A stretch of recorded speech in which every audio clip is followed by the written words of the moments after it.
Assalamualaikum warahmatullahi wabarakatuh.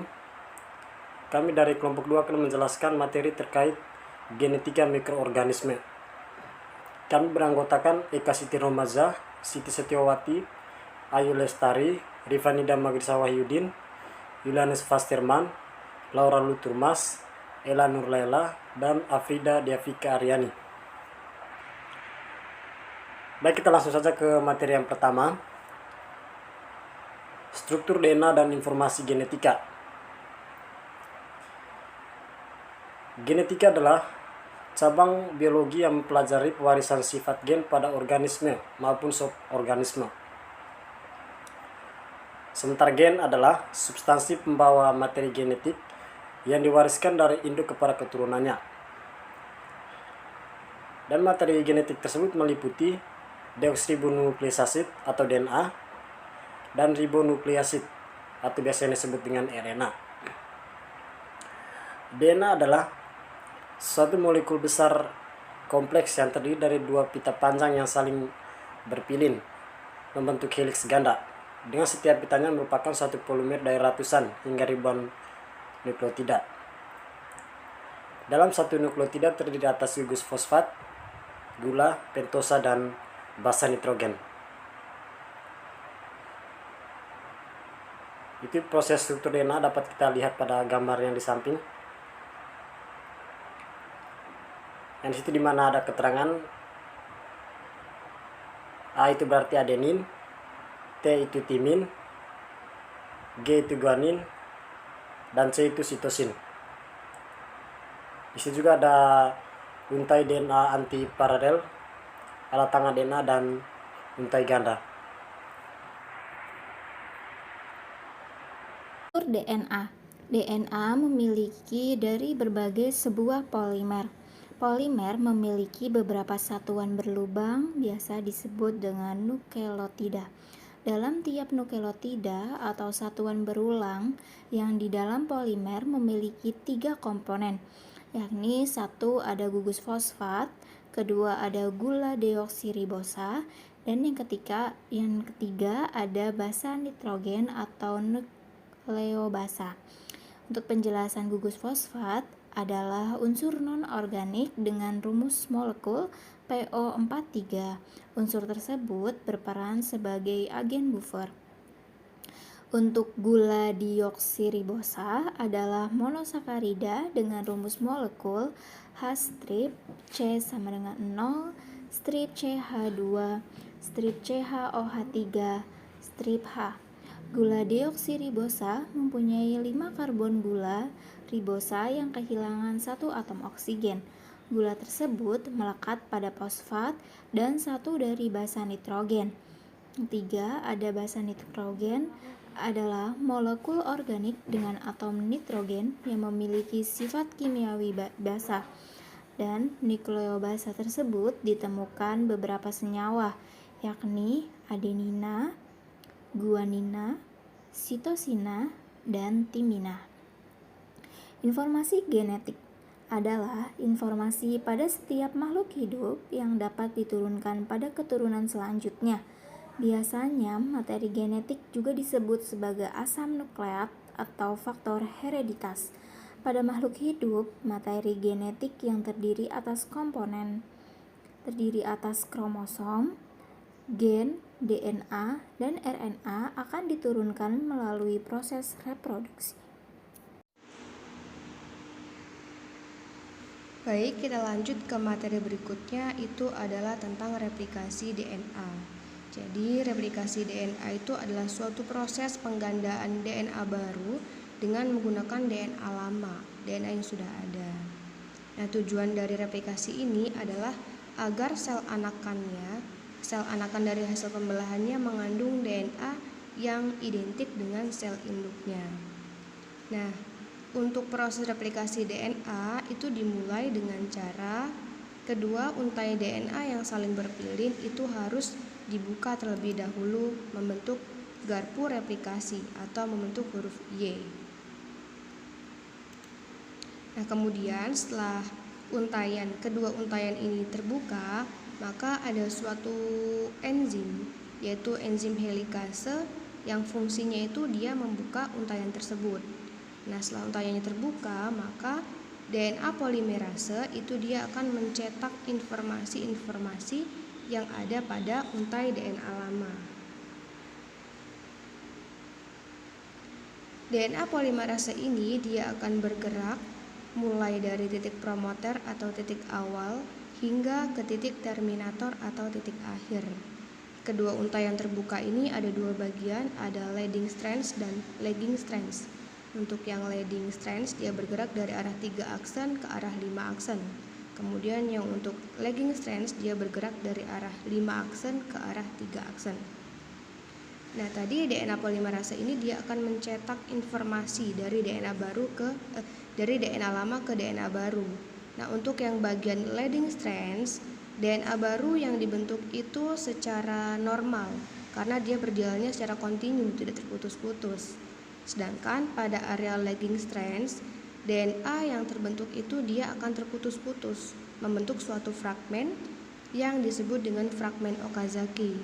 Nah, fragmen yang terputus-putus ini kemudian akan digabungkan oleh suatu enzim yang disebut dengan enzim ligase. Tujuannya adalah agar DNA baru yang terbentuk itu dapat terbentuk secara normal. Selanjutnya ada beberapa model replikasi DNA, ada model konservatif, semi-konservatif, dan dispersif. Kalau untuk konservatif itu satu DNA induk dia akan menghasilkan DNA yang baru secara utuh, satu DNA lama dan satu DNA baru. Sedangkan untuk yang semi konservatif, DNA induk dia akan menjadi dua buah rantai yang masing-masing rantai itu membentuk DNA baru tapi berbeda. Kalau yang semi konservatif itu DNA baru yang terbentuknya itu terdiri atas satu untai lama dan satu untai baru. Untai lama dan untai baru ini mereka akan berpilin menjadi DNA yang baru. Untuk yang dispersif, itu dalam satu untaian terdapat DNA lama dan DNA baru. Materi yang berikutnya adalah sintesis protein. Sintesis protein disebut juga biosintesis protein atau pembentukan partikel protein melalui kode gen yang dibentuk oleh DNA. Fungsi dari sintesis protein ini sendiri adalah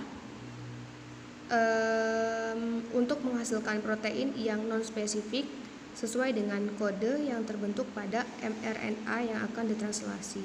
Kemudian fungsi lainnya untuk menyeimbangkan protein yang hilang melalui produksi protein baru. Kemudian fungsi yang ketiga untuk proses metabolisme tubuh. Untuk tahapan sintesis protein ini dia ada dua, ada transkripsi dan translasi. Transkripsi itu adalah pembentukan mRNA oleh DNA. Kalau pada sel prokariotik itu terbentuknya di dalam tubuh si mikroorganismenya, sedangkan pada sel eukariotik itu terjadi di dalam inti sel. Kemudian untuk tahap yang kedua adalah translasi, yaitu penerjemahan mRNA oleh. Proses sintesis protein terbagi menjadi dua tahap, yaitu transkripsi dan translasi. Transkripsi adalah pembentukan mRNA oleh DNA, sedangkan translasi adalah penerjemahan, di mana kode yang terdapat pada mRNA akan diubah menjadi protein. Pada proses transkripsi terbagi menjadi 3 tahap, inisiasi, elongasi, dan terminasi. Pada proses transkripsi nantinya kode A akan diubah menjadi kode U, kode T akan diubah menjadi kode A, kode G akan diubah menjadi kode C, dan C akan diubah menjadi kode G. Pada proses transkripsi dimulai ketika DNA polimerase bergerak dari arah promotor ke arah terminator. Kemudian mRNA akan memanjang yang disebut dengan proses elongasi atau pemanjangan. Nantinya RNA polimerase akan bergerak ke arah terminator atau titik akhir sehingga akan terbentuklah untai RNA yang baru dan proses transkripsi akan selesai. Translasi yaitu penerjemahan mRNA menjadi protein. Kode yang terdapat pada mRNA akan diterjemahkan dari A menjadi U pada tRNA, dari U menjadi A, G menjadi C, dan C menjadi G. Proses translasi dimulai ketika ribosom subunit kecil menempel pada mRNA. Ribosom ini akan bergerak dari arah 5 aksen ke arah 3 aksen. Dia akan melekat pertama pada kodon AUG. Kemudian tRNA dia akan bergerak mendekati mRNA. tRNA ini dia membawa antikodon UAC. Ketika tRNA sudah menempel pada mRNA, maka ribosom subunit besar akan menempel juga pada mRNA untuk membantu proses pembentukan protein, yaitu proses elongasi. Ribosom subunit besar ini terbagi menjadi 3 bagian.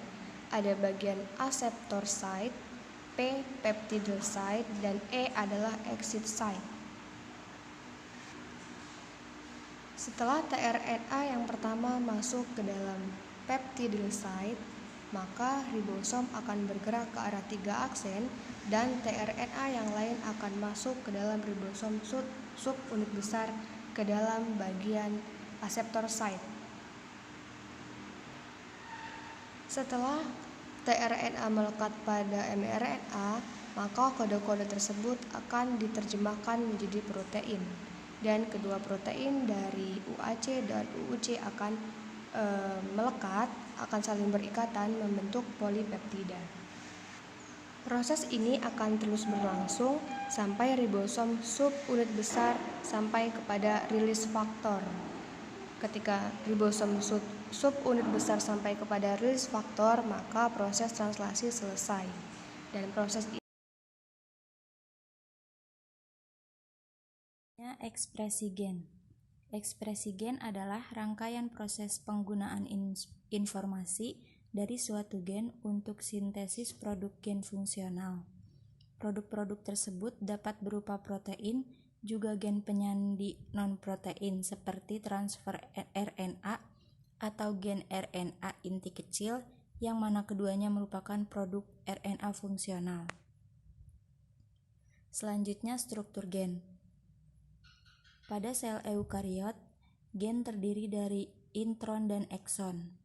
Gen terdiri atas DNA yang terpintal oleh protein histon dan tersusun dalam satu deret secara linear dan beraturan di dalam lokus-lokus pada kromosom. Setiap kromosom memiliki ratusan lokus, sehingga di dalam sel terdapat ribuan gen. Selanjutnya, gen memiliki sifat seperti berikut. Yang pertama, mengandung informasi genetik. Yang kedua, masing-masing gen mempunyai tugas dan fungsi berbeda. Yang ketiga, pada waktu pembelahan mitosis dan meiosis dapat mengadakan duplikasi. Yang keempat, ditentukan oleh susunan kombinasi basa nitrogen. Dan yang terakhir, kelima, sebagai zarah yang terdapat dalam kromosom. Selanjutnya, peranan gen dalam mengatur metabolisme adalah membentuk protein. Gen tersusun atas DNA sebagai perancang sintesis protein. Protein yang terbentuk memiliki fungsi tertentu di dalam sel. Protein penting tersebut dikenal dengan protein fungsional. Sekian pemaparan materi genetika mikroorganisme dari kelompok 2. Semoga dapat dipahami dan mohon maaf apabila adanya kekeliruan materi maupun penyampaian materi.